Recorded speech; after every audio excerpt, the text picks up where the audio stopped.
પ્રતિક ઉપવાસ છે એ અમારી માટે કથા સ્વરૂપ છે।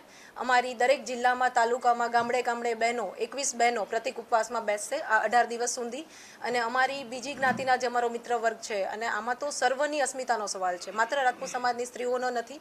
એટલે અમે આ દ્વારા એમને પણ એ કહેશું કે આજે અમારી પર આવ્યું છે, આજે અમારી બહેનો દીકરીઓ પર અથવા અમારા ઇતિહાસ પર લાંછન લગાડવામાં આવ્યું છે, કાલ સવારના તમારા ઘરે પણ આ આવશે। એટલે આ જે છે એક નૈતિકતાની અધોપતિ થાય જે થાય છે એની માટેનો આ સવાલ છે। તો આ સર્વ આમાં જોડાય। આજે વાત કરી તો હું એવું કહું કે 52,000 જે બૂથ છે એમાં અમારી માટે રૂપાલાભાઈ ઊભા છે। એટલે બીજી કોઈ હવે કોઈ શંકાને કોઈ સ્થાન જ નથી કે મત કોને પડશે।